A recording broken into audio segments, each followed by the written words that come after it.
Have you ever witnessed a situation that made your heart clench with injustice, but you didn't know what to do? It only lasts a few seconds, but it can change a person's life forever. Imagine, you are holding your 8-month-old baby in the middle of a crowded airplane cabin. Your baby is crying, and everyone is staring at you as if you have done something wrong. Then suddenly, a strange hand comes down on your cheek. How do you react? Do you stand up, stay silent? Or do you just swallow your tears to protect the baby in your arms? And what if everything you saw was completely different from the truth? What if that mother wasn't as weak as you thought? What if behind that calm was a story that America never expected? Before we get started, if you believe that kindness can change someone's worst day, take a second to like, share, and subscribe to the channel. And now, join me on Flight 827, where a slap woke up an entire society. That morning the Nashville sky was as clear and blue as if washed clean by a night of rain. At the Skynova Airlines gate, people lined up in the usual order: business seniors, military first class. Everything seemed normal, sometimes too normal to the point that no one would suspect that in a few minutes, this plane would become the center of attention in America. Alyssa Parker stood at the end of the first-class row, holding baby Olivia, who had fallen asleep on her shoulder. A thin, cream-colored blanket was wrapped around her, revealing her tiny hands clutching her mother's collar. Alyssa let out a soft sigh, the kind only mothers who have flown hundreds of flights with small children can understand, tired but determined. She had flown for years, sometimes alone, sometimes with her husband. But today, it was just her and Olivia. Inside the waiting room, others glanced at her. Not necessarily malicious glances, but enough for Alyssa to understand that her presence, a black woman dressed modestly, holding a baby, didn't fit the image many expected of first class. But Alyssa was used to it. Used enough to not mind. Used enough to keep a slight smile, not too forced, not too defensive, just enough to let others know that she wasn't there to cause trouble for anyone. Alyssa has lived a large part of her life like this, walking into rooms where she wasn't expected, sitting at conference tables where a questioning look often preceded a greeting. And if it weren't for her tenacity, her will, and a heart both strong and soft, Alyssa might not be walking the corridors of airports as a daily part of her life. She looked at the flight information board: Flight 827, Nashville to Seattle, boarding now. It was a long trip, but she was prepared: milk, diapers, wipes, small toys, noise-canceling headphones for Olivia, a small notebook with notes on what to do when she got to Seattle. Everything was neatly packed in a brown tote bag. When it was her turn to enter the security gate, the barcode scanner looked at Alyssa's card a little longer than usual. Not because of security issues, but because the card she presented was not a regular first-class card. It was a special upgrade only given to the highest level of management of Skynova Airlines. But Alyssa still smiled slightly. "Thank you," she said very softly, and stepped into the jet bridge. A cool breeze from the air conditioning blew in as she stepped into the spacious first-class cabin. The light woody scent from the new wall paneling, the smell of coffee from the preparation counter, and the steady chatter of passengers felt familiar to her. "Here's my seat," Alyssa muttered when she saw seat 2A, right next to the window. She put down her bag and gently turned Olivia so that her head rested on her shoulder. Olivia was still sleeping soundly, her long eyelashes trembling with her steady breathing. Alyssa unconsciously stroked her cheek, as if to remind herself that all the hardships were worth it when she saw this face. Across from her, the passenger in seat 2B, an elderly woman, looked her up and down and nodded slightly, but didn't smile. Alyssa wasn't sure if it was a greeting or an assessment. Still, she nodded in response. In the back seat, Jordan Blake, a businessman in his 50s, had his laptop open, but his eyes occasionally glanced at Alyssa. Not out of curiosity, but as if trying to match her image with something familiar. He wasn't sure, but his intuition told him that this mother was different. A flight attendant approached. "Welcome to Flight 827. If you need anything, just press the call button." Her tone was polite but not friendly. Her name tag read Caroline Reed. Alyssa smiled, gently, sincerely thanking her. But Caroline's eyes lingered on the card on her desk for longer than necessary. A flicker of doubt crept into her mind. A doubt Alyssa had seen hundreds of times in her life. Apparently, to Caroline, Alyssa didn't seem like the type of person who would normally sit here. The moment only lasted a few seconds, but it left a strange echo in the air. A feeling like a string was pulled a little too tight, not quite to the point of breaking, but impossible to ignore. Alyssa cradled Olivia in her arms and adjusted the child restraint. She stirred a little and then fell asleep again. Everything seemed peaceful, but strangely, the peace was fragile, like the calm of a lake before the wind picks up. A familiar question still echoed in Alyssa's ears. Will there be any trouble today? For a long time, whether at the airport, hotel, or conference room, she had to prepare herself for situations that others did not have to face. But that morning she had no idea that this flight would be more than just a problem. It would turn into a storm no one saw coming, a storm that will overturn everything people believe about power, skin color, and a mother's patience. And it all started with a very small cry. The atmosphere in the first-class cabin of Flight 827 was as still as a sleepy morning. The sound of suitcases being pulled, the sound of seatbelts being buckled, the soft chatter of a few passengers, all blended together like a familiar instrumental song. However, for Alyssa Parker, that morning was unlike any other. She readjusted her position, holding Olivia a little closer. The baby was still sleeping soundly, breathing evenly and warmly. A rare moment of peace before the long journey began. But Alyssa knew that peace was fragile, especially when she entered spaces where she knew from experience and intuition that people's eyes often examined her before they could smile hello. Alyssa didn't like to think like that. She still wanted to believe in the good things, but life didn't always smile back at her in the same way. Caroline Reed walked past again. Her light perfume wafted through the air, but it couldn't mask the unease that was creeping up from her demeanor. Caroline didn't say anything, didn't ask for anything, but her gaze seemed to be assessing every little detail about Alyssa. The color of her clothes, her braided hair, her slightly worn sneakers, her plain tote bag that didn't fit the festive or lavish surroundings. Alyssa was used to it. It felt like a small needle prick, not enough to draw blood, but enough to sting. She gently stroked Olivia's hair, both to reassure her and herself. Opposite Harper Lee, the older woman, folded her arms, turned to face the window, but her eyes could not hide her discomfort. Harper was the type of person who was experienced and had principles, but those principles were sometimes covered with dust by generational prejudices. She did not hate Alyssa, but the presence of Alyssa, a young black mother with a baby, did not seem to fit with her image of first class. It was like someone had changed the position of a familiar object in the house, making her feel like everything around her had been moved, even though no one had touched her. In the back seat, Jordan Blake closed his laptop. He glanced at Alyssa again, not out of curiosity, but because he had the feeling he'd seen this woman somewhere before. Not in meetings, not at the airport, but there was something about the way Alyssa sat, straight, calm, polite, that caught Jordan's eye. Sometimes a person's demeanor speaks louder than what they say in words, and Alyssa's demeanor was not that of a normal passenger. He considered asking a few questions, but hesitated. Airplanes were a place of privacy. He didn't want to seem intrusive, but the familiarity was there, lingering, like an old tune he couldn't name. Flight attendant Caroline returned, this time with a checklist in hand. "Do you need anything for the baby?" Her voice was polite but cold.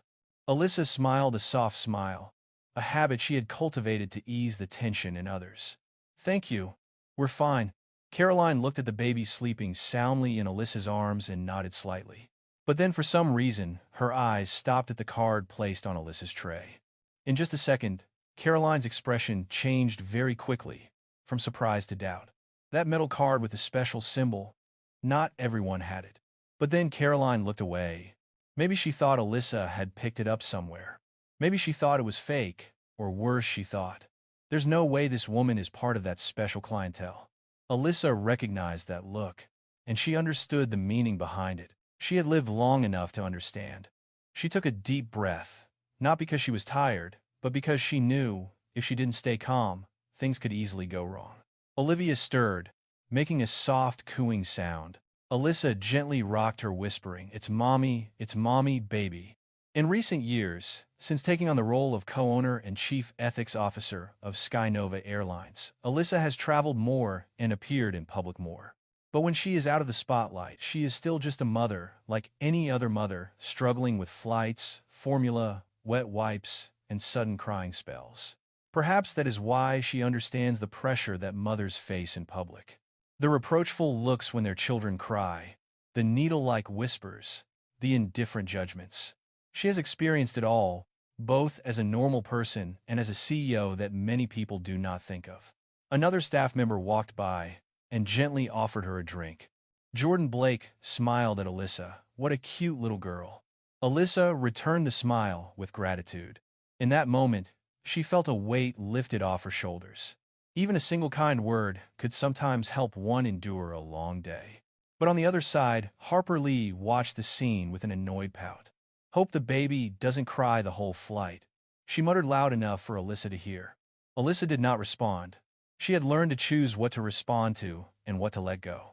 But those words still crashed into her mind like a pebble thrown into a lake. The ripples spread, but Alyssa refused to let them drag her down. Olivia stirred again. Alyssa pressed her cheek against her forehead, the warmth of her baby calming her heart. She looked out the window. Soft light fell on the glass, reflecting off her face, her eyes slightly darkened by the long night of raising her child. She smiled to herself. It's okay. I've been through worse. But she didn't know. In just a few minutes, this flight would touch that old wound in a way stronger than she thought. An announcement came over the air. Prepare to close the aircraft door. Caroline quickened her pace, checking her luggage and seatbelt. When she reached Alyssa, she stopped and leaned down. Are you sure the baby isn't crying? We're about to take off. Alyssa replied softly. I will do my best. She is just a little sensitive when she first gets on the plane, but I always calm her down quickly. Caroline raised her eyebrows, uttering an unspoken word, I hope so. Jordan Blake frowned. He looked at Caroline and then at Alyssa, a feeling of injustice growing in his heart. Alyssa felt the atmosphere begin to change, as if the previously blue sky was being drawn by dark clouds. There was something waiting ahead. She didn't know what it was, but she felt it clearly. It's coming, and it's not small. About 10 minutes before the plane closed, Olivia began to stir more. Every so often, Alyssa would whisper soothing words and pat her back in a familiar rhythm. But anyone who has ever raised a child knows there are moments when no matter how hard you try, a baby will cry. And Olivia started crying. At first, it was just a soft moan, then it turned into a hiccup, and then the full-blown angry cry of a child who doesn't understand why his body is uncomfortable. Alyssa held her baby close to her chest, trying to keep her breathing even so Olivia would feel safe. Shh. It's Mommy. It's Mommy, Olivia. Her voice was so soft, it almost melted into the sound of the plane's engine starting up. But not everyone is as patient as Alyssa. Harper Lee turned around, her face cringing. Oh my God. Just got on the plane, and this is already happening. A passenger behind whispered to his friend, but loud enough to carry through the air. Is this what first class is like? It's really? He left the sentence unfinished, but Alyssa knew the rest. She had heard it too many times in her life. Jordan Blake looked over and saw that Alyssa was trying really hard. He was about to say something to ease the pressure, but the sound of Caroline's high heels rang out first. Caroline walked quickly, over her eyes filled with irritation. You need to check on the baby immediately. We're about to lock down the plane. Alyssa kept her voice calm. I'm coaxing the baby. It'll stop crying in a few minutes. But Caroline was not pleased. A few minutes is too much in this compartment. The other passengers are being disturbed. Alyssa squeezed Olivia gently and asked again, I understand. But can you speak more softly? The baby is easily irritated. Just a light sentence like that. But for Caroline, it was like a challenge. Caroline paused for a second. She looked straight at Alyssa, cold, sharp, and prejudiced. Then, Caroline said something that could be heard throughout the cabin. You should know your place, especially in first class. The atmosphere in the cabin changed instantly. It became more stuffy, colder, heavy, as if someone had poured lead down it. Alyssa took a deep breath and calmed down. I have the right to sit here like any other passenger. Caroline smiled faintly. Ah, right. Probably someone giving away tickets or some kind of promotion. The implication was clear. Not only did he doubt Alyssa, but he also doubted her ability to deserve this seat. Jordan frowned. He knew Caroline had gone too far. But before he could say anything, Olivia cried louder. And that's when things got out of control. Caroline held out her hand and said loudly, almost shouting, I demand that you be quiet and control the baby now.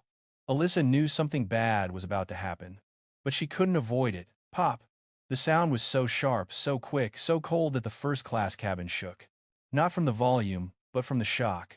Caroline slapped Alyssa right in front of her child.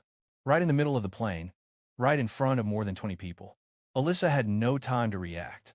Olivia was so frightened that she burst into tears. Her cry was heartbreaking.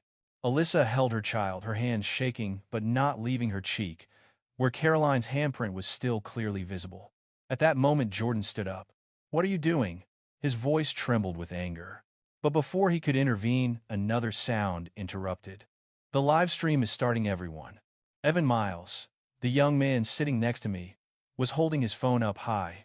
"Flight 827 first-class drama right here. A flight attendant just slapped a mother. Views jumped from 20, 47, 130, 380 inches, just a few seconds." Comments poured in like rain. "Serves you right, control your child. Why are you letting children sit in first class?" The flight attendant did the right thing.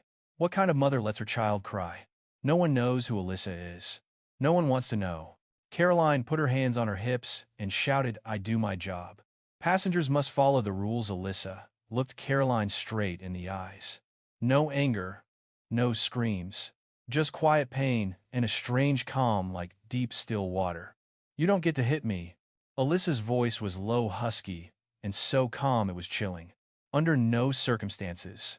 Caroline laughed scornfully. "Oh, right. Let me guess. Are you going to sue the airline? Or are you going to live stream your complaints?" Evan turned the phone towards Alyssa and said loudly, come on, tell me. Do you think you're disturbing the whole cabin?" Alyssa didn't reply. She just hugged Olivia tighter, her heart feeling heavy as if someone had placed a stone on it. Jordan took a step forward. "Miss Reed, I think you should stop." Caroline turned to Jordan, but instead of lowering her voice, she raised it even more. "You are not in my position. I am the one responsible when a passenger causes trouble." Harper nodded in agreement. "That's right. This passenger was clearly not prepared for the flight. It's not okay for a baby to cry this loudly." Alyssa felt every word pierce her chest like an arrow. She wanted to say, "I have prepared everything." She wanted to say, "I have tried my best." But her throat was constricted, because she realized no one wanted to hear her speak. They just want to blame. Olivia cried until her face turned purple. Alyssa tried to comfort her, but to no avail. She stood up gently to try to change her position. But Caroline stepped forward and blocked her way. "Who told you to stand up?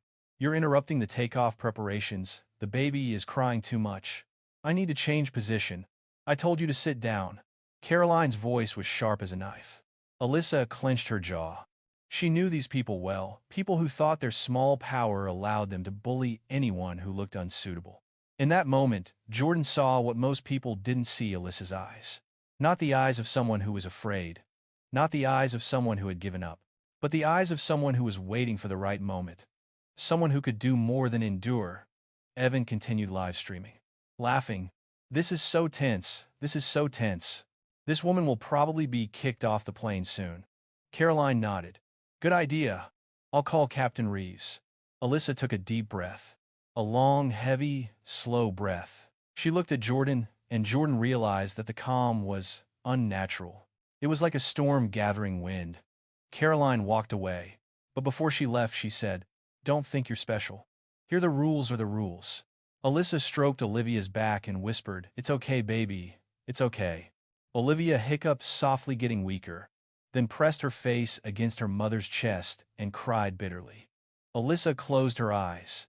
She knew the worst hadn't happened yet, but she also knew the moment when everything would turn around was drawing near.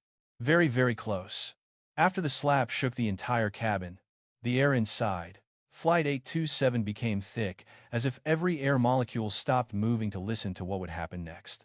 Alyssa sat still, one arm holding Olivia, who was sobbing, the other still on her cheek. The slap was not only hot on her skin, it was also hot in her heart. But the strange thing was that she still did not jump up, did not get angry, did not raise her voice. Alyssa chose silence. Not the silence of weakness, but the silence of someone who was calculating. Caroline Reed was different. She walked as if she had just accomplished some noble mission. Her chest was puffed out, her chin held high, her eyes gleaming with self-satisfaction. Let me handle this. Disturbing passengers cannot be left in the cabin of a plane about to take off, Caroline said loudly, making sure all the passengers could hear. Some people nodded in agreement. Others avoided Alyssa's eyes, as if they didn't want to see the pain that had just happened. Evan, delighted with the live stream viewership skyrocketing to 120,000, sneered. See, let's see what happens to this woman. First class and she can't keep her cool. There's no cure. Jordan Blake sat back in his chair, but his eyes were filled with worry. He had seen many tense situations in his life, but the way Alyssa remained silent after the slap made him more uneasy than ever. Because people who remained silent like that were often not simple. Harper Lee, on the other hand, folded her arms tightly. She rolled her eyes and muttered, I know. This is why I don't like having children in this cabin. It doesn't suit me. Those words were like needles piercing the already tense atmosphere. Alyssa heard everything, and the sadness in her heart did not come from the slap, but from those unintentional judgments. Caroline headed straight to the nose of the plane where Captain Douglas Reeves was reviewing the final checklist before preparing to close the plane.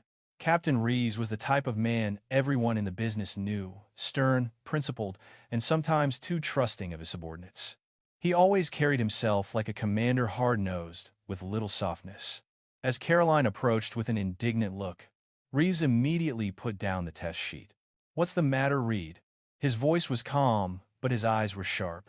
Caroline took a deep breath, as if she had just extinguished a major threat. Captain, we have a seriously disruptive passenger in first class. A mother with an uncontrolled baby. The child is crying nonstop, affecting the entire cabin. And the passenger is not complying with my requests. Reeves frowned. Noncompliance. How so? Caroline didn't hesitate for a second. While speaking, she deliberately omitted the detail of slapping the passenger, instead placing the blame entirely on Alyssa. She stood up even though I asked her to sit down. She argued with me, and the baby cried even louder. No passenger could stand it. I suggested she be removed from the flight immediately to avoid delays. Reeves sighed. Crying babies are already a problem on flights. But when flight attendants report that a passenger is uncooperative, internal protocol allows the captain to intervene. Are you sure? There's no misunderstanding? Reeves asked again. Caroline nodded firmly. No, Captain. This is an unfit passenger to fly. I followed the rules. Reeves stood up, adjusted his hat, and followed Caroline back into the compartment. In first class, everyone was aware of Captain Reeves' presence. The captain's presence always carried a serious meaning, like when the headmaster enters a classroom after a disturbance. Jordan straightened his back, his eyes anxiously watching Reeves. Harper Lee pursed her lips, certain that it would all work out eventually.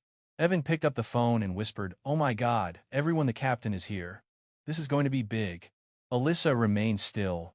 Olivia's crying had stopped, but the small sobs still echoed in her heart like a constant knock on the door of pain.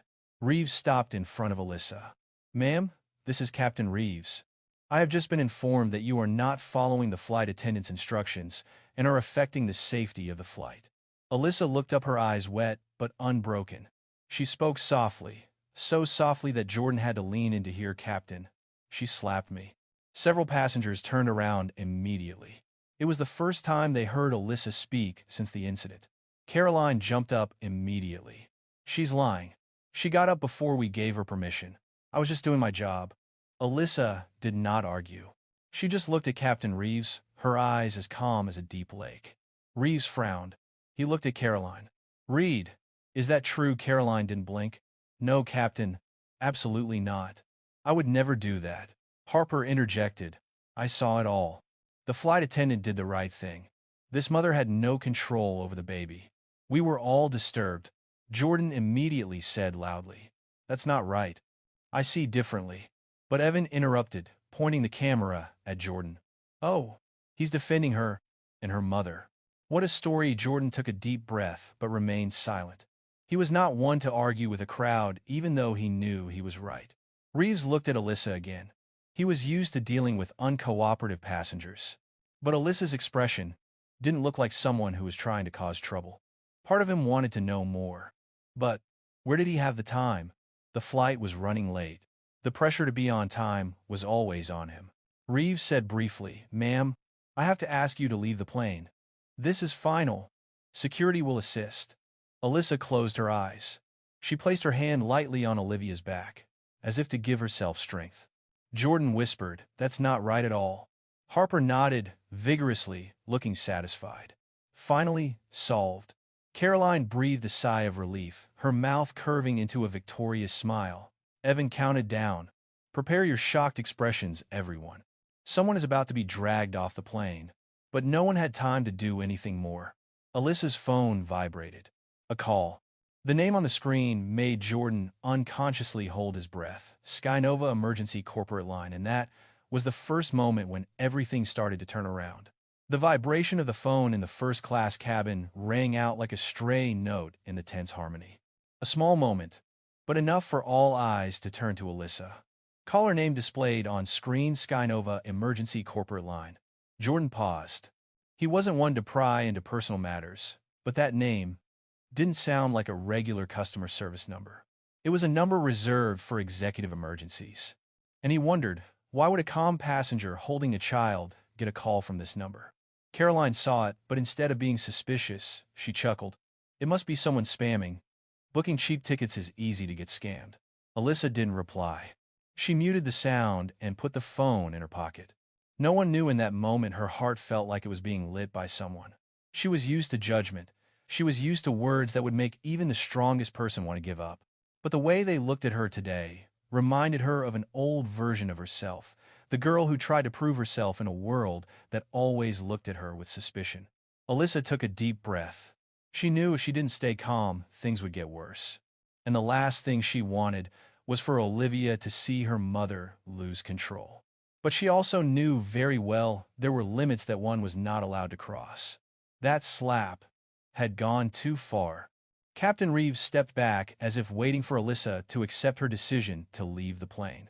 Caroline stood behind him, arms crossed, a look of triumph on her face. For her, it was all over. Another unpleasant passenger removed. A victory for her small power. Harper whispered to the person next to him, "That's right. This mother is so annoying."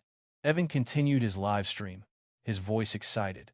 "Guys, this is really great content. I'm about to get dragged off the plane." Jordan couldn't take it anymore. He stood up, his voice low but clear. "Captain, if you'll excuse me, I don't see her causing any trouble. It's normal for a baby to cry." And he looked at Caroline, then around the cabin. "I see some elements that don't seem right." Caroline turned around sharply, her voice harsh.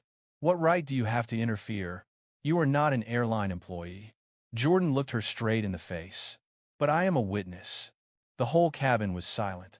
Jordan's words didn't change the situation immediately, but they did give Captain Reeves pause. He took a deep breath, turned his head to look back at Alyssa, the mother holding the sobbing baby, her face strangely calm.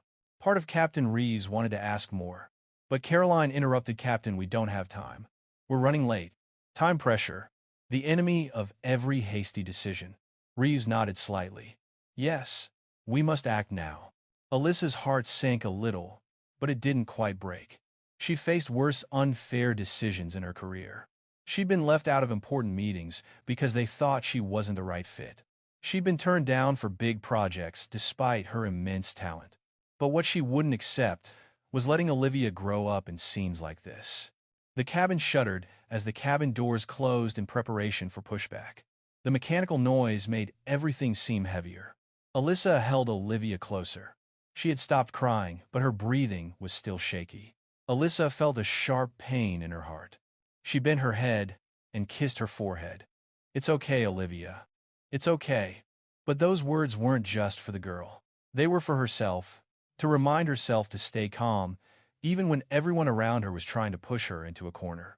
A long silence seemed to stretch the space. Jordan looked at Alyssa, then whispered, "You are not wrong.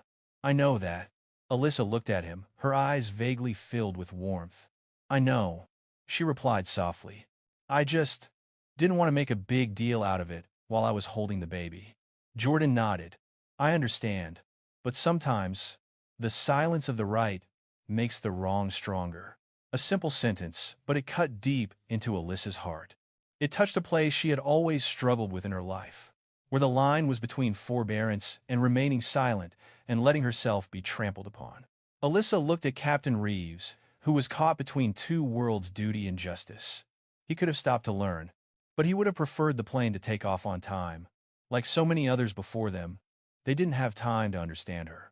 A thought flashed through Alyssa's mind. Am I going to let them push me away like they did before? She squeezed his hand. No, not today. But just as that will began to rise, the unexpected happened. Caroline looked at Alyssa's phone that she had just put in her pocket and said sarcastically, "Oh, you hung up so quickly. Were you afraid we would hear who was calling? Maybe it was your boyfriend." A few people laughed.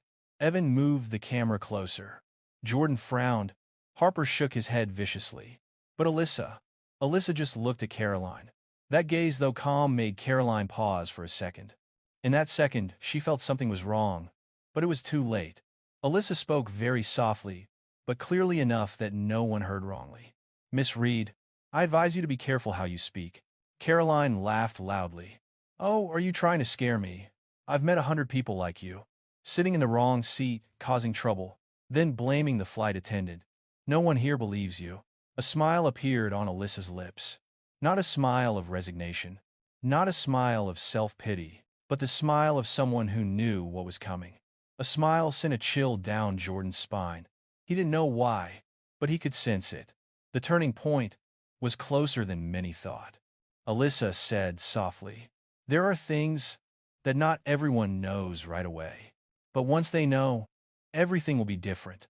Caroline laughed, folding her arms. "I'd love to see what you're up to." Alyssa looked her straight in the eyes. She flipped open her phone. One finger touched the screen. Just one touch. But that was the moment that the fate of everyone in this cabin began to change. Before Caroline could say anything more, Alyssa's phone started vibrating continuously. A message appeared on the screen. Kesha said she was having trouble. On her way on a video call. Jordan glanced at the screen and rolled his eyes. "Wait, Kesha Skynova." He whispered a sentence that Evan accidentally recorded in the live stream. "My goodness.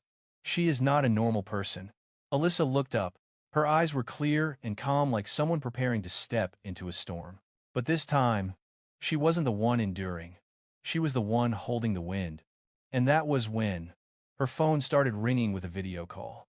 An image was about to appear that, when revealed, would change everything that happened on Flight 827. Everything. Alyssa's phone vibrated again, and this time it wasn't a short notification sound or a text message alert. It was a video call alert, a deep, round sound that reverberated clearly in the space that was as tense as a drum. A brief moment, very brief, but enough for everyone around to feel that something big was coming. Alyssa looked at the screen for a few seconds, taking a deep breath. She tapped the accept button. Immediately, the image of a man appeared. The background was a large, modern, white-lit conference room with a row of large glass windows overlooking the Seattle sky, the headquarters of Skynova Airlines. The man's round face was clearly visible on the screen. A tall black man in a midnight blue suit with a strong yet profound gaze, the type of man who needed no introduction to be known to be in a high leadership position. And only one word came out of his mouth: "Alyssa." The entire first-class cabin was silent. Jordan stood still, his heart pounding louder than any sound in the cabin. Evan Live stood still, his mouth open, but no sound came out. Harper froze, her arms folded across her chest, suddenly loosening as if losing strength. Caroline paled, but tried to keep her displeasure. As for Captain Reeves, he suddenly straightened his back, solemn, as if his intuition told him that the person on the screen was someone he should not underestimate. Alyssa held Olivia close to her, tilting the phone so the man could see her face. "It's me, Michael. Michael Parker." The name sounded like a silent explosion. Jordan took half a step back. Evan glanced at the livestream screen. The number of viewers skyrocketed. Michael looked at his daughter, and then at Alyssa's face, stopping when he saw the red on her cheeks. "Oh my God. Alyssa, what happened to your face?" His voice was not loud, but it echoed like thunder in the silent cabin. Alyssa replied softly, "It's okay. Olivia is a little tired. I'm handling it." Michael narrowed his eyes. "Be honest. Who did that?" A cold current of air ran through the cabin. "Not from the air conditioning. but from the man's voice. The voice of a man who makes multi-million-dollar decisions in minutes, a man the press describes as the soul of Skynova Airlines. Caroline swallowed. For the first time in the entire incident, her confidence wavered. Alyssa remained calm, but her voice dropped. It doesn't matter, Michael. I just want you to know, the situation here is a bit tense. Jordan looked at Alyssa, and he understood. She didn't want to speak in front of these people. Not because she was afraid, but because she always chose to act calmly in front of people. But Michael is not like that. Alyssa moved the camera a little closer. Alyssa did as he was told. As the image of the slap on her cheek became clearer, Michael's eyes darkened. He turned to someone out of frame. Call the emergency response team. Give me access to all Flight 827 internal cameras. Open live in 30 seconds. The people in the cabin listened without understanding. All they knew was that things were getting serious. Caroline felt her heart pounding so hard it hurt. She looked at Alyssa, then at Michael on the screen, trying to defend herself. Sir, this must be a misunderstanding. Michael didn't look at her. He just said one sentence, I'm talking to my wife. Don't interrupt. My wife. Those two words cut through space like a sharp knife. Someone gasped. Someone gripped the armrests of their chair. Evan turned the camera so fast that the frame shook. One of the comments on the live stream appeared CEO's wife, Impossible Caroline, took a half step back. Her lips trembled slightly. Captain Reeves paled. He knew the name Michael Parker. Not just the CEO. Not just the co-owner of the airline. Michael Parker is the man who rewrote the industry standard after a major scandal a few years ago. He is the man the entire U.S. airline industry speaks of with wariness and respect. Reeves said, his voice trembling slightly. Sir, I am Captain Reeves of this flight. Michael interrupted. Captain. Tell me, why was my wife beaten on our own company plane? Who was responsible? Reeves swallowed. For a few moments, he lost his dignity. I don't have the full picture, sir. I was just told. Reported by who? Michael asked sharply. By Chief Steward Reed, sir. Alyssa looked at Reeves, then at Caroline. Henry, a quiet passenger until now, spoke softly. Oh my God. Michael took a deep breath, then spoke each word very slowly. Was my wife beaten? Alyssa touched her cheek and nodded slightly. No one breathes. No one moved. Michael turned to someone out of frame. Record this entire moment. Prepare to file a report with the FAA. Caroline paled. Mr. Michael, I didn't know she was. Michael turned back to the screen. You don't need to know who she is to know that slapping a passenger in the face is a federal violation. Caroline opened her mouth, but no words came out. Captain Reeves took a step back, feeling as if the ground beneath his feet had collapsed. Alyssa said, softly, Michael, calm down. There are many people here. Michael looked straight into her eyes, his voice softer. Alyssa, are you okay? A very simple question. But in this situation, it made the whole cabin fall silent. Alyssa nodded slightly. I'm fine. Just a little unfairly treated. Michael closed his eyes for a few seconds, as if holding back enough anger to burn down the conference room behind him. Okay, I'll listen to you. He opened his eyes, his voice low and firm, as if knocking on steel. All those who have insulted, beaten, or abused you will be held accountable immediately. Not because you are my wife, but because they wronged an innocent passenger who was holding a baby. Jordan looked at Alyssa, then at Michael. He understood this was not just the anger of a husband.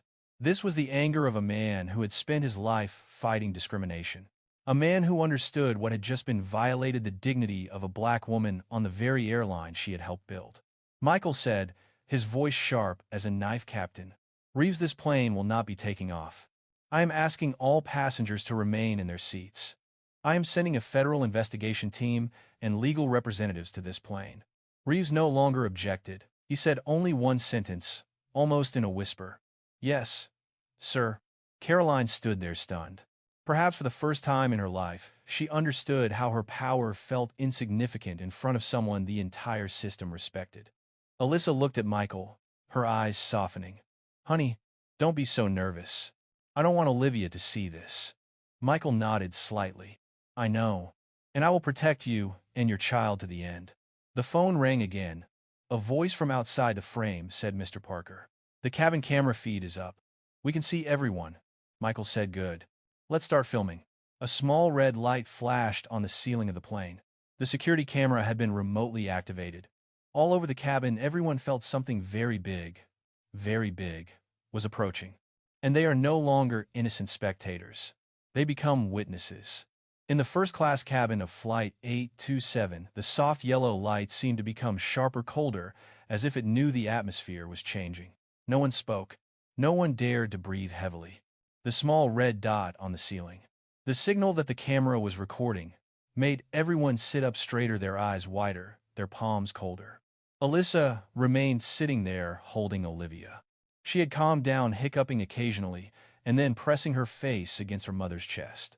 Alyssa rested her chin on top of her baby's head and closed her eyes for a second, just a second, as if to catch her breath. On the phone screen, Michael Parker's face was no longer one of anger. It was of concentration. The terrifying clarity of a man accustomed to handling crises of national proportions. Captain Reeves, Michael, said, his voice extremely slow, I want your report. Now. Reeves swallowed, straightening, as if pulled by an invisible thread of responsibility. Sir, I have a report from Flight Attendant Reed that this passenger is disruptive, not following instructions, and he looked at Alyssa. Passengers standing up without permission. The baby was crying a lot, causing disturbance. Caroline nodded vigorously and interjected. Yes, sir. I followed the rules. I was just doing my duty to ensure flight safety. Michael looked straight at the screen.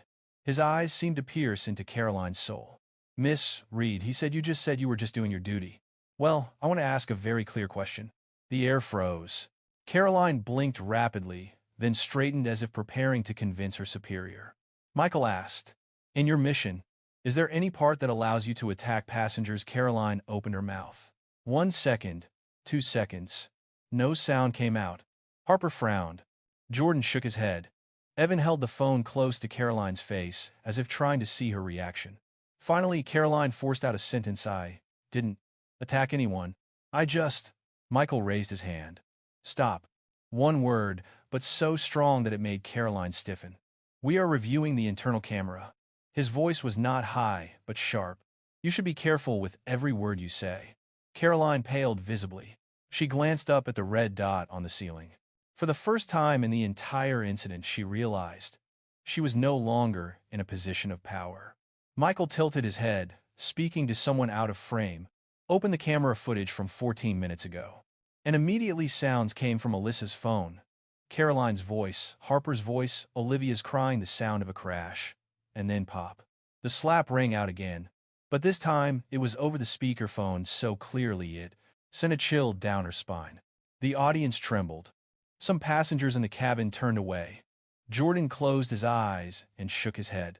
Harper sucked in a breath, her hands shaking slightly in shock. As for Caroline, her face was as white as paper. Michael didn't shout. He didn't get angry.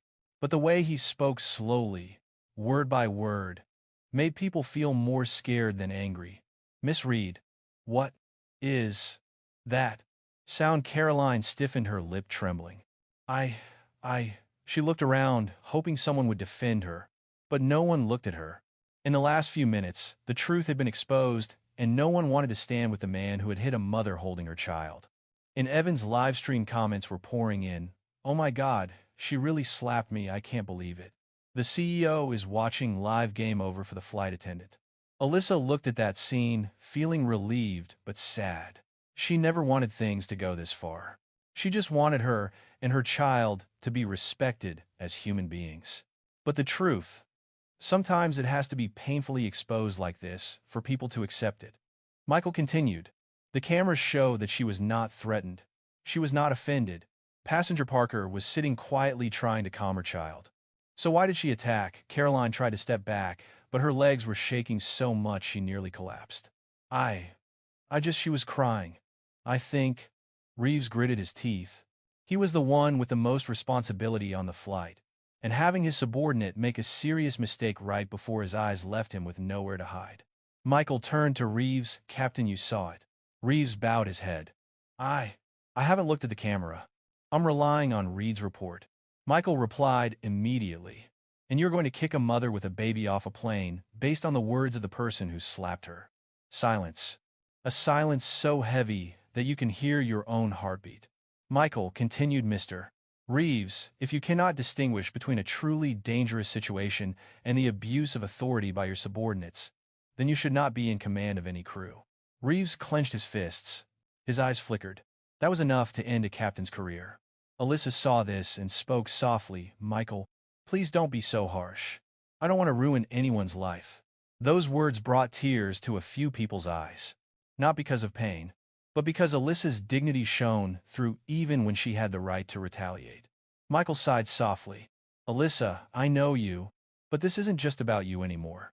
He turned back to the camera. This is a lesson to anyone who thinks they have the right to insult others just because they look unfit for a high-class environment. A lesson to anyone who thinks he can hit a mother because the baby is crying. A lesson to anyone who thinks a black woman has no legitimate reason to sit in first class. His voice echoed throughout the cabin. Strong. No shaking. No need to shout. Caroline suddenly burst into tears. I'm sorry. I didn't know. I didn't know she was. Alyssa interrupted. You don't need to know who I am to know right from wrong. A sentence that touched the hearts of many. Harper looked at Alyssa, her eyes red. Jordan sighed in relief, as if he had finally seen the light. Michael said each word clearly. Miss Reed, as of this moment you are suspended immediately. The legal team and FAA representatives will meet you on the ground. You will answer for your actions. Caroline collapsed. No more resistance. No more pride. Reeves stood still, as if struck by his own responsibility. Evan Livestream whispered, his voice trembling. Everyone, this is a historic moment. I have never seen a scene like this. Jordan looked at Alyssa with respect. You are stronger than many people I have ever met. Alyssa smiled, but it was a deeply sad smile. I just want to protect my daughter. And sometimes, protecting her means having to hold on to myself. Michael stepped back from the screen and told his team, prepare to go live with the entire board. This needs to be handled on the plane in front of the passengers. The whole cabin held its breath. No one knew what they were about to witness next. But everyone understood one thing: Flight 827 was no ordinary flight. It became the stage of a justice showdown, and justice had just walked in the door. The air in first class was thick as the fog before a storm. People were no longer just watching. They were being forced to look at themselves. Alyssa's phone screen lit up again, and this time, it wasn't just Michael Parker's face. Behind him was a large conference room with rows of walnut tables, cool white LED lights, and nearly a dozen people in suits busily preparing documents. Some were bent over laptops, some had headphones on, and some were talking urgently. Alyssa looked at that scene. Her heart suddenly sank. She whispered, Michael, did you really activate the emergency council? Michael replied lightly, but his eyes were full of determination. This is no longer just your matter, Alyssa. It has become a test for the entire aviation industry. Jordan tilted his head slightly to get a better look. Harper sighed deeply, as if realizing things had gone far beyond their imagination. Then a voice came from behind Michael, the voice of Linda Brooks, chair of Parker Air's Aviation Ethics Committee. Alyssa, may I say a few words? Alyssa was a little surprised. I'm listening, Mrs. Brooks. Linda looked straight into the camera, her voice firm but sincere. What you endured today is something no passenger should have to endure. We have viewed the entire cabin camera. You and Olivia did not violate any regulations. The whole cabin was silent. Linda continued, but what's more important, this is not a sudden incident. We have seen similar cases over the past 6 months from different fleets, and now we have the clearest evidence. Caroline shook her head, tears streaming down her face. No, it can't be. Alyssa looked at her, and a heavy feeling ran down her spine. It turned out her story wasn't as isolated as she thought. It turned out there were many mothers, many people of color, many vulnerable people who had to swallow their tears and leave the plane in silence. Today, that silence ends, Michael said. Just then, an announcement came from the cabin. Bing, the signal lights flashed, and Captain Reeves touched the microphone. But before he could say anything, Jordan placed his hand on his arm. Doug, let me say it first. Reeves looked at him for the first time in the entire incident, with eyes no longer of a confident man, but of a man facing his own naked truth. Jordan took a step forward, leaned toward the passenger, his voice slow and slightly trembling. "Ladies and gentlemen, I want to apologize." A small murmur spread throughout the cabin. Jordan continued, "I sat here, watched it all happen, and I kept quiet. Not because I believed Alyssa was wrong, but because I was so used to thinking, don't interfere with the crew's business." And that was a form of complicity. Harper turned to look at Jordan with a surprised look. Reeves bowed his head slightly. Jordan continued, his voice low, "I am a white, middle-class, constantly traveling man. I have never been treated the way Alyssa was treated today. And because of that, it was easy for me to impose my standards on others." Harper took a deep breath and then stepped forward. "Alyssa, I want to apologize. I am a mother. I should know better than anyone that a baby's crying is not a sin. It is just their way of communicating with this life." Alyssa looked at them, her eyes softening. She didn't want anyone's life to fall apart. She just wanted change. Evan lowered the phone a bit and turned to Alyssa. "Miss Parker, your live stream is now having over 4,000 concurrent viewers. People want you to say something." Alyssa let out a long breath. She didn't like the spotlight. She didn't want to be an icon. But she knew there were moments when we didn't get to choose our roles. This moment was one of them. She picked Olivia up, kissed her hair gently, and said slowly so everyone could hear, "No mother wants to bother anyone. We just want to get where we need to go, keep our children safe, and be seen as human beings." The live stream was dead silent. The comments scrolled by, but they were all the same. "Respect. She's right. Please treat others with dignity." Michael looked at his wife with affection mixed with deep pride. Linda Brooks stood up in the conference room behind Michael. "We make 3 urgent decisions right now. All eyes on the screen. 1. Reeves' entire flight crew is suspended until the federal investigation is complete. 2. The zero-touch rule applies on all Parker Air flights.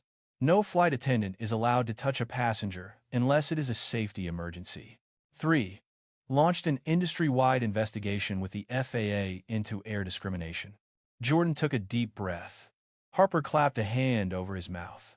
Reeves folded his arms and bowed his head, but did not protest. Alyssa felt both relieved and exhausted. She reminded herself to stay calm because Olivia was in her arms. Michael turned back to the camera, his voice softening. "Are you okay, Allie?" Alyssa smiled softly despite her fatigue. "I'm fine.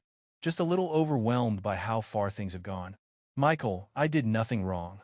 The world needs to see how this happened." Suddenly, a passenger in the next to last row stood up, an older woman with silver hair, small in stature but determined in her eyes. "I want to talk." The whole cabin turned to look. She stepped forward, her voice trembling, but clear. "I have flown Parker Air for 20 years. I have always felt safe because I trust the crew. But today, I learned that sometimes safety doesn't come from the uniform, but from how we treat each other." She looked at Alyssa, then at Olivia. "I'm sorry, I kept quiet when I should have stood up." Alyssa shook her head slightly. "It's not your fault. For many years, society has been accustomed to not interfering. But today, we changed that." Jordan continued, his voice warm and sincere. Michael's conference call continued. A lawyer stood up. "Mr. Parker, the FAA requires the flight crew to land immediately for investigation." Reeves nodded, touched the microphone. "Ladies and gentlemen, we will return to the gate. I apologize for the inconvenience." No one objected. No one grumbled about the delay. They are witnessing history. Harper put his hand on Alyssa's shoulder. "You are so strong. A normal mother, no one would be able to stand that long." Alyssa looked down at Olivia. She was still sleeping peacefully, her small hands clutching her mother's shirt. "I just want her to be treated with dignity. That's why I sat there and didn't leave." Jordan nodded and said softly, "And that's why she woke up this whole flight." Livestream No Tongue Bin One Powerful. This is the story America needs. We stand with Alyssa. As the plane began taxiing back to the gate, the cabin lights dimmed. A moment of silence fell over the space. Quiet, but no longer suffocating. Quiet, but full of hope. Alyssa closed her eyes for a second, holding Olivia closer. She knew the fight was long, but right now, in this small cabin hearts were moving. A little, but enough to start changing a system. Parker Air Flight 827 slowly approached the gate. The taxiing of the plane's wheels on the runway was no longer as unpleasant as before. Instead, it had the air of a return journey of the truth about to be revealed. Alyssa held Olivia closer as the plane slowed down. The baby stirred slightly, then fell into a peaceful sleep as if the chaos had forgotten. Looking at her, Alyssa felt her pain soften. She whispered softly, "It's okay, Olivia. I'm here." Jordan, sitting across the row, looked thoughtfully at the mother and daughter. Something inside him had broken an old, deep-seated belief, challenged by this moment. Harper sat next to him, his hand on his chest, as if to reassure himself. "Somehow, I feel like I just witnessed something bigger than an airplane argument." Alyssa looked at Harper and replied softly, "Because it was never just an argument. It was how the whole system treated people like us." Harper bowed his head. "You're right, and I'm ashamed I never thought of it before."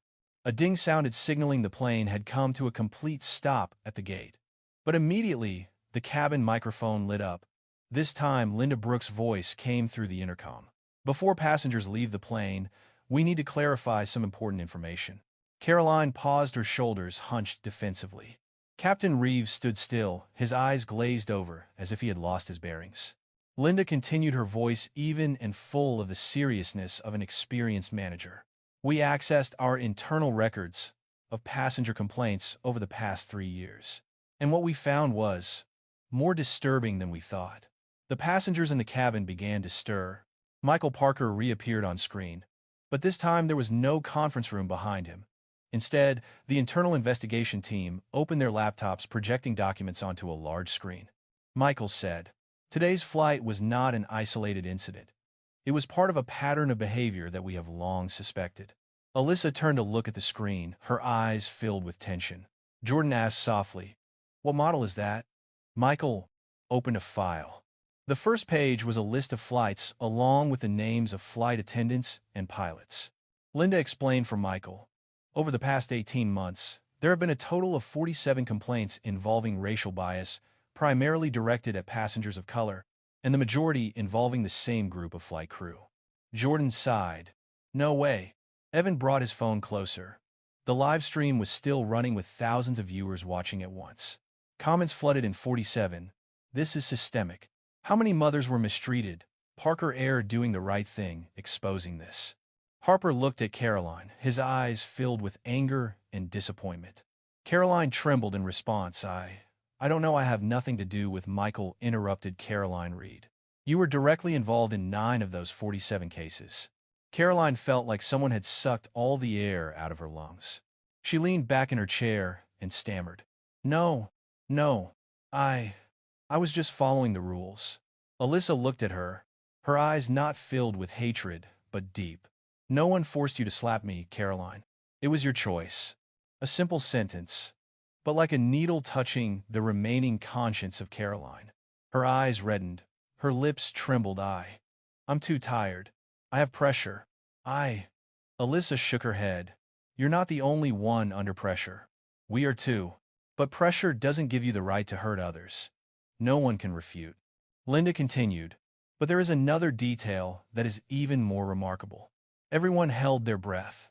Of the 47 cases, 15 were internally marked as unfounded, but without any investigative evidence. These were all approved by Captain Douglas Reeves. Reeves stood up straight, his face pale. I was just following procedure. I confirmed it based on the flight attendant's report. I had no idea." Michael raised his hand, asking him to be quiet. "Reeves, the process requires verification, not blindly signing every report from your subordinates." Jordan turned to Reeves and asked directly, "Have you ever directly asked the passengers in those complaints?" Reeves was silent. A moment later, he sighed, "No. I always trust my crew." Alyssa replied softly, "Faith is not always well placed." The whole cabin fell silent, but it was the kind of silence that made people think and reevaluate themselves. Linda tapped on the document. "We also reviewed some recordings from previous incidents, and there were statements identical to what we heard today." She read Times. "People like you always make a scene. Asterisk. If you can't control your kid, Maybe first class isn't for you. Asterisk. You're delaying real customers.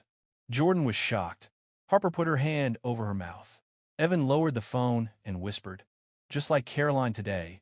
Caroline buried her face in her hands and sobbed. She knew there was no way to deny it. Alyssa looked at her, her heart sinking. Not from pity, but from sadness. The sadness of seeing a person's indifference could be repeated dozens of times. Michael said, "We cannot change the past, but we can change the future." Then he turned directly to Alyssa through the screen. "Allie, I want you to know this. You're not just standing up for yourself. You're standing up for hundreds of people who never had a voice." Alyssa took a deep breath. Her heart clenched as she thought of the mothers who had held their children trembling and left the plane in silence. "Michael," her voice choked. "So, what do we do next?" Michael glanced at Linda. Linda said, "We propose to make public the entire black file, the black record of discrimination in the aviation industry." Jordan gasped, "Black files? No company has ever published it." Linda smiled sadly. "Maybe it's time someone took the lead." Harper looked at Alyssa with admiration. "Do you understand? You have opened up a whole new world." Alyssa looked down at Olivia. She was still sleeping peacefully. A warmth spread from her chest, a silent confirmation that she was doing the right thing. Michael continued, "Before we make a full landing, I want to hear the last words from Caroline and Captain Reeves for everyone to witness." The atmosphere was tense. Caroline raised her face. Her eyes were red, her voice hoarse. I'm sorry. I can't justify what I did. I was wrong, and I don't know why I let myself become like this." She turned to Alyssa.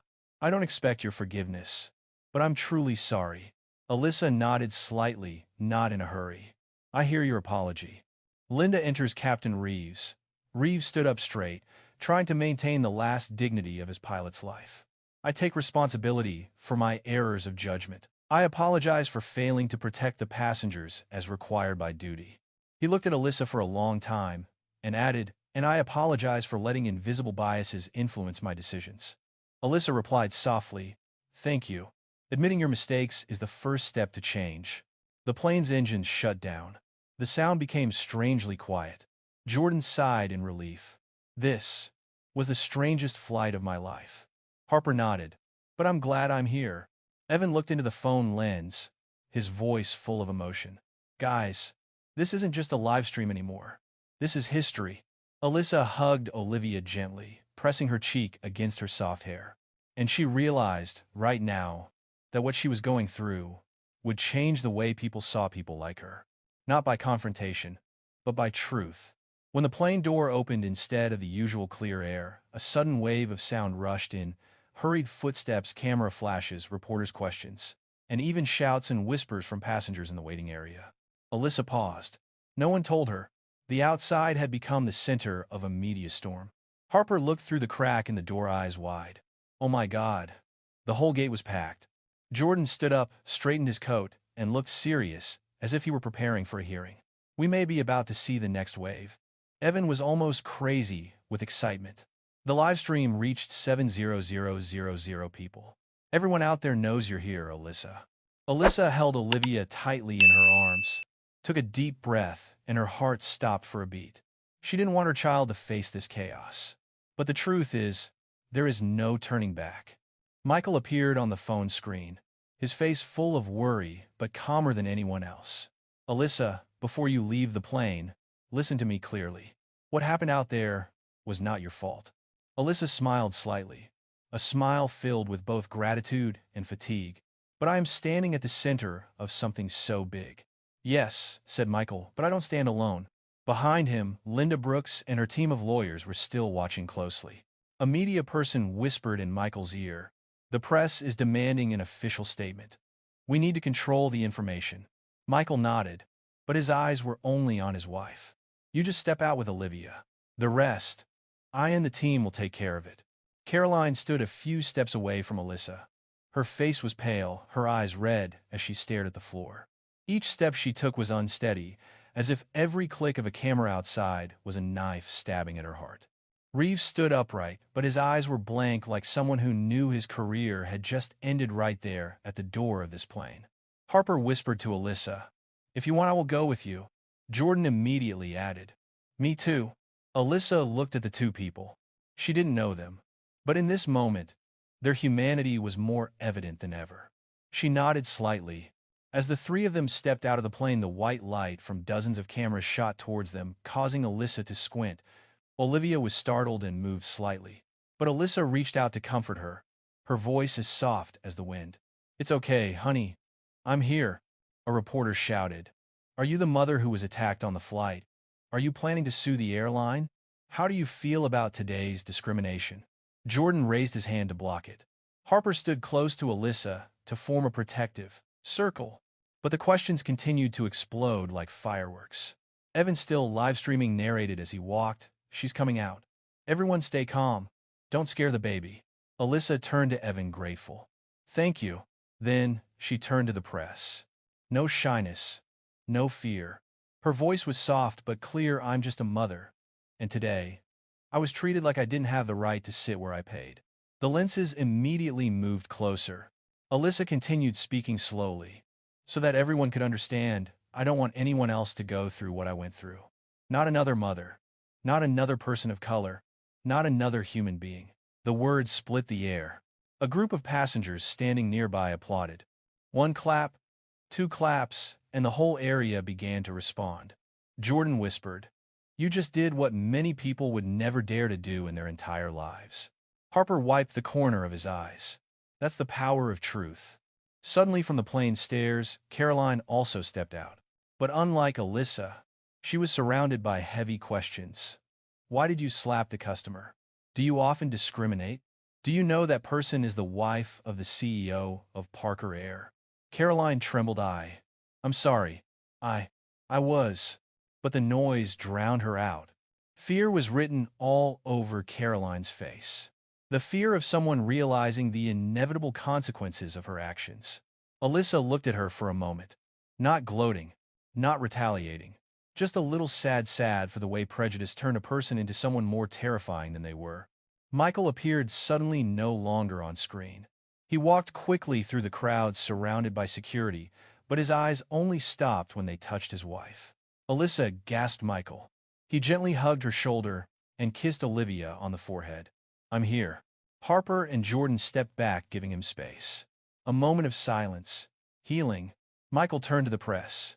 His voice was low, strong, but controlled. I am Michael Parker, CEO of Parker Air. And today, my airline hurt my family. The noise rose. Michael continued. But more importantly, it hurt a mother, a passenger, a human being. I will not let this be swept under the rug in any way. He reached out to take the documents from Linda, then announced, Starting today, Parker Air will disclose its entire internal discrimination record, and I will work with the FAA to comprehensively reform the aviation industry. The crowd erupted. Cameras flashed. Jordan let out a small sigh, barely believing he had just heard a CEO say such a thing in public. Alyssa looked at Michael, with eyes mixed with love and pride. Thank you for standing on the side of truth. Michael squeezed her hand gently. It's not me who stands for the truth, Alyssa. It's you who made people see it. But the climax of the incident did not stop there. A security guard approached Mr. Parker. There is another group of passengers from Flight 229 who would like to see you and Mrs. Parker. They say they have had similar experiences. Michael and Alyssa looked at each other. Jordan and Harper were also startled. Alyssa tilted her head and asked, They were also discriminated against? The staff nodded. They said this was the first time they dared to speak out. Alyssa took a deep breath. Her heart clenched, but this time it wasn't from fear, but for the awakening. Michael put his hand on her back. His voice warm. You see, this story is not just about us. Alyssa looked at Olivia. She opened her eyes, slightly looked around, and then smiled innocently and peacefully. And in that moment, Alyssa understood. This journey is no longer about a slap, no longer about a flight. It is about the voice of those who no longer want to be silenced. Evan ended the live stream with a sentence that brought thousands of people to tears. Today, one mother stood up, but tomorrow, it could be all of us. The waiting area of Gate C-17 was strangely quiet after the chaos earlier. The media crowd had been pushed further away. leaving a separate space for the passengers of Flight 827 and the group of passengers coming from Flight 229. A middle-aged woman with a sturdy build and sharp eyes tired from long-term restraint approached Alyssa. Her name was Marianne Foster. "Alyssa Parker," she asked, but her voice trembled as if speaking a stranger's name felt familiar. Alyssa nodded slightly. "Yes, I'm Alyssa." Marianne tightened her grip on the bag in her hand, then took a deep breath. "I want to thank you. Thanks to you, I dare to say what I have kept in my heart for almost a year." Alyssa was silent. "Did something similar happen to you?" Marianne nodded, her eyes suddenly red. "Last year, I was asked to leave a plane because my son, who was autistic, was crying too loudly. The flight attendant said we were not suitable for first class. I was so embarrassed that I immediately took him off the plane." Alyssa felt her heart constrict, as if someone had just squeezed it lightly, but the pain was lingering. Jordan shook his head. "God, how can this still happen?" Marianne glanced at Caroline, who stood a few feet away, a lost shadow in a sea of conflicting emotions. "Miss Reed was there," Marianne said slowly, each word distinct. "And today, I stand here facing her." Caroline stopped, her hands shaking. "Mrs. Foster, I don't remember, but I remember," Marianne interrupted, "and that day no one was on my side." The air became as heavy as thick, transparent glass everyone could see, but no one knew how to touch without causing further damage. Alyssa picked Olivia up and kissed her lightly, then walked up to Marianne. "You don't deserve to be silent for a year. You deserve to be heard." Marianne laughed, but her laughter was more painful than her tears. "I thought no one would care. Not then." Alyssa gently placed her hand on her shoulder, light but firm. "Now, there is." At that moment, Linda Brooks emerged from the temporary conference room the company had set up at the gate. In her hand was a small, old-fashioned tape recorder, but the light was still on. "We just received an important piece of evidence," said Linda. Everyone fell silent. Caroline looked at the machine, as if looking at her own fate. Linda pressed play. Immediately, the sound from the tape recording filled the air. Caroline's voice, clear and impatient, said, "I don't want people like them sitting in first class. They're always causing trouble."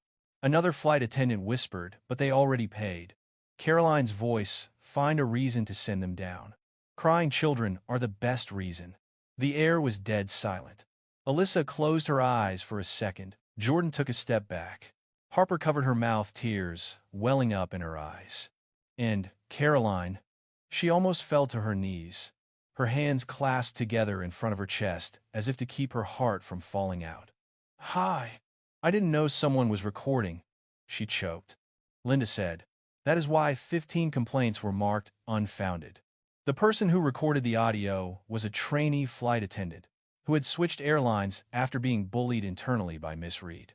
Evan raised his phone and livestreamed tremblingly. "Oh my God, can you see? This is the truth that no one wants to believe." Michael stepped closer, his eyes sharp but not hateful. "Caroline Reed, is there anything you would like to say before we turn this over to the FAA and the Department of Transportation?" Caroline hugged her head, tears streaming down her face. "I was wrong. I saw others as beneath me. I thought keeping first class clean was my duty." Then she choked up, "But I forgot that they were people. Parents, children." No one said anything, but that silence was not a condemnation. It was a recognition of the truth that had just been revealed before our eyes. Alyssa stepped closer to Caroline, close enough for her to see the genuine devastation in her eyes. "Caroline, I don't want you to lose everything, but I want you to see the consequences of what you've done." Caroline looked up, eyes red. "I see it. For the first time in my life, I really see it." Alyssa nodded slightly.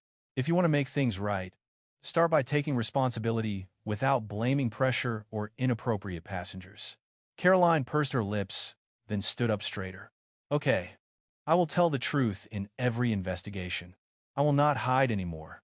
Jordan looked at Alyssa with rare respect. Not only is she strong, she also knows how to pull others out of their own darkness. Alyssa smiled sadly.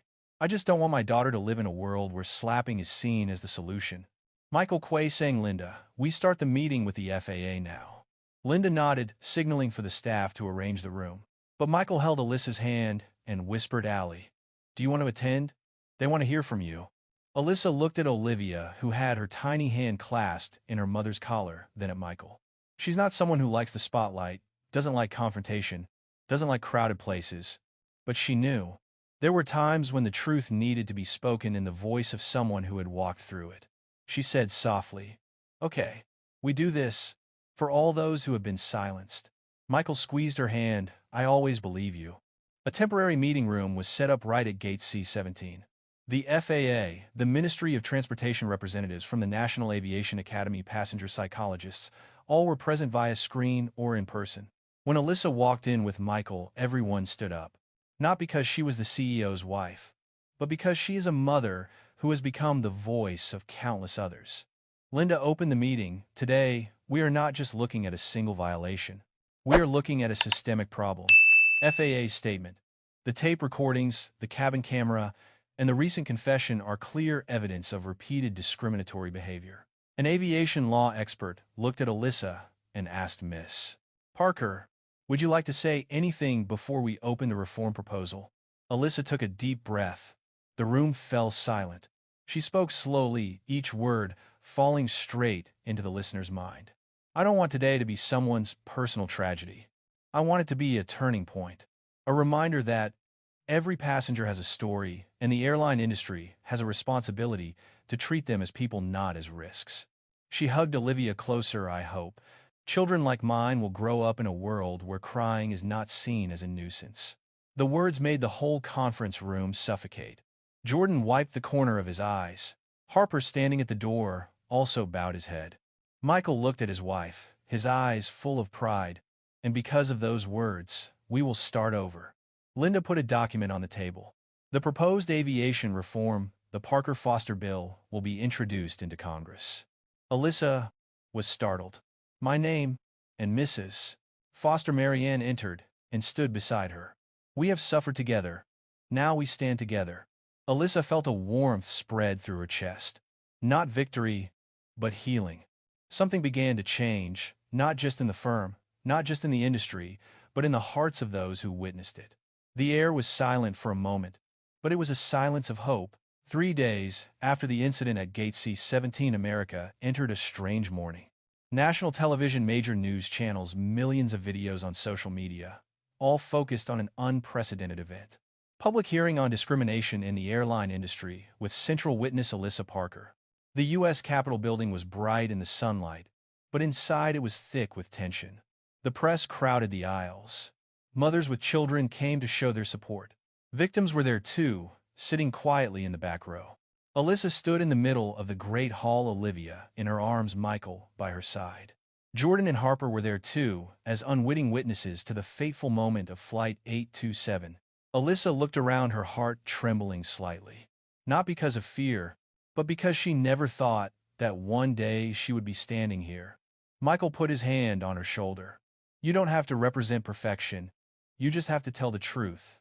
Alyssa pursed her lips and nodded slightly. As she entered the hearing room, the spotlight shone down, highlighting every movement. Marianne Foster was already seated. Her hands clasped together, her eyes focused on the hearing table. The hearing chair, Senator Helen Crawford, raised her voice. "Today, we meet to consider the Parker-Foster Aviation Reform Bill and the evidence documenting a persistent system of discrimination in the industry." First witness, Miss Alyssa Parker. All cameras immediately turned to her. Alyssa stepped forward, placing Olivia on the chair beside Michael. She adjusted the microphone, her hands shaking slightly, but her eyes bright and full of energy. The senator asked, "Mrs. Parker, are you ready?" Alyssa let out a long breath. "Yes."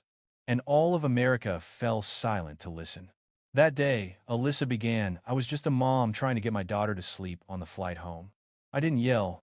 I didn't fight. I just held her." The sounds in the room became smaller, as if they were being drawn towards her. "And yet I was seen as a threat, as a nuisance. And I was slapped while holding my baby." Several people in the audience bowed their heads. Jordan clenched his fists. Harper bit her lip to hold back tears. Alyssa continued, "But what hurt me more than the slap was the silence of the people around me. They looked at me as if I didn't belong there." She paused. A pause. The kind of deep silence that makes the listener look inward. Then Alyssa said, her voice slow, "I'm not here to punish anyone. I'm here because I don't want any mother, any person of color, any child to go through that again." Senator Crawford nodded. "Thank you, Mrs. Parker. Please describe the impact of this incident on the community." Alyssa looked around the room. Her eyes met many expectant faces. After the story went viral, I received hundreds of messages. From mothers being kicked off planes because their babies were crying. From people of color being singled out for baggage checks without reason.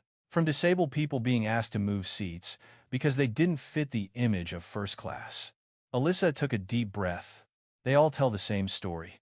A story that America has ignored for too long. The room was silent. The senator turned to Marianne Foster. "Miss Foster, we have listened to the recording of your incident. Can you share what made you keep silent for a year?" Marianne placed her hands on the table, her voice hoarse but firm. "I kept quiet because I thought no one would believe me.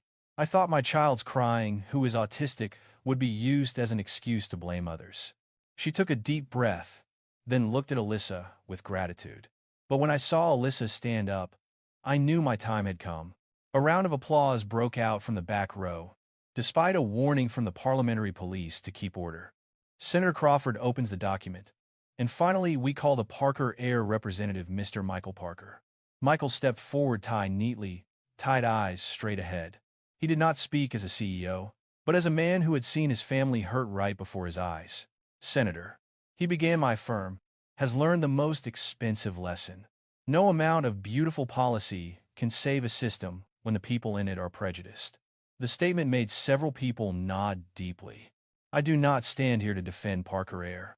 I stand here to admit failure and to pledge change."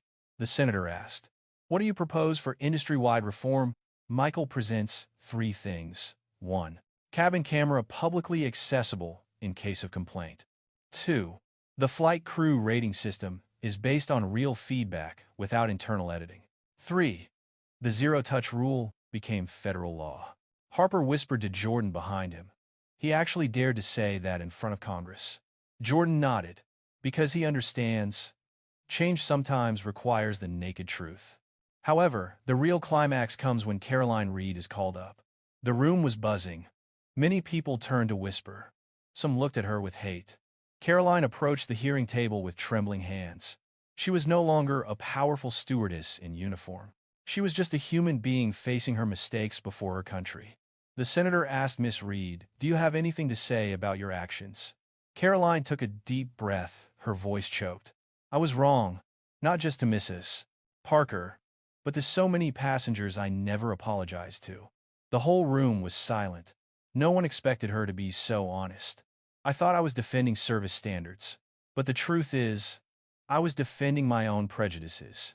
She turned to Alyssa, her eyes red. "And if I had the chance to make things right, I would like to teach the new classes of flight attendants one thing: power is not for domination. It is for protection." Alyssa placed her hands on the table. Then, she nodded slightly to Caroline. A moment of silence, warm and sad, spread throughout the hearing room. Finally, Senator Crawford stood up. "Today we heard the truth, and that truth will rewrite the future of American aviation." The whole audience stood up and applauded. Michael squeezed Alyssa's hand. Alyssa hugged Olivia. Marianne held Alyssa's hand as a companion on a long journey. Jordan and Harper looked at them with respect in their eyes. "She changed America," Harper said softly. Jordan replied, "No, she reminds America how good we can be." As she stepped out of the Capitol building, the crowd waiting outside erupted in cheers. But Alyssa only looked at her daughter, Olivia, smiling in the sunlight. She knew that was the moment of true victory. After the hearings, Washington sank into the late afternoon. The sun was no longer harsh or blinding, but warm like a gentle touch on the tired shoulders of a long day. Alyssa carried Olivia off the stone steps of the Capitol building, down steps marked with centuries of history. Each step felt like a deep breath, lighter, more peaceful, though she knew her journey had not been easy. Michael walked beside him. Jordan and Harper followed behind as 2 witnesses who not only saw the truth, but were changed by it. Marianne Foster also walks alongside Alyssa. 2 women, 2 stories, 2 wounds connected by courage and empathy. A gentle breeze blew by, carrying the scent of grass and the chill of the afternoon. Alyssa stopped and looked at Olivia, who was playing with her tiny hands, smiling innocently as if she had no idea she was helping to change an entire industry. Michael gently touched Alyssa's back. "I did it." Alyssa turned around, her eyes shining with gratitude, but also very calm. "It wasn't just me. Jordan, Harper, Marianne, Evan, and everyone who was silent. They stood up." Michael smiled. "But you are the one who lit the fire." The group stepped into the large courtyard. Hundreds of people were waiting, but this time it was not the press. Their mothers, families, people who have been discriminated against when they travel, children who feared their cries were seen as a sin. A young mother approached with her daughter in her arms, her eyes filled with emotion. "Thank you, Alyssa. It was because of you that I had the courage to speak up about my child." Alyssa gently held her hand. "We all deserve respect. No one should apologize for being a parent." A white father with an autistic child on his shoulders also stepped up. "I support you. What you do is for all of us." Harper stood behind, tears falling without wiping them away. Jordan looked at Alyssa with deep respect. Evan, still holding the phone, lowered it and whispered, "You know what? The hearing's live stream broke records. Over 1 million people watched it live. People, they really listened." Alyssa chuckled softly, her voice soft. "Hopefully my first time viral is for good." The remark made the group smile, a quiet but warm moment like a breath after a storm. Linda Brooks stepped into the circle, handing Alyssa a document. "Here is a copy of the Parker Foster bill. Thanks to your testimony, it received enough votes to be placed on the Senate calendar." Alyssa looked at the page, feeling a strange feeling, not pride, but relief. Like when you put down a heavy suitcase that you've been carrying for too long. Marianne whispered beside her, "Alyssa, my daughter asked me tonight, 'Mommy, do you think I won't get kicked off planes anymore?' I didn't know what to say, but thanks to you I was able to say no. You don't have to be afraid anymore." Alyssa shed tears for the first time during the event, but they were healing tears. The group walked out to the pond in front of the Parliament building. The calm water reflected back to them like a mirror. Jordan looked at the sky, turning to the pale blue of sunset. "Alyssa, how do you feel now?" Alyssa hugged Olivia, resting her forehead on her hair. "I see hope. Not for me, but for my daughter, and for all the other children." Michael held his wife's hand gently as if afraid to break this moment.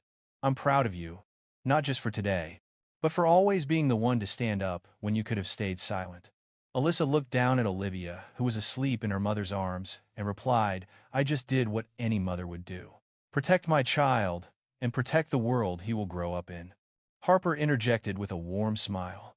"You know, Alyssa, ever since I met you, I've been thinking more about how I perceive others, how I react, how I stay silent." Jordan nodded. "Me too. You make me look at myself." Alyssa said softly, "That's all I hope for.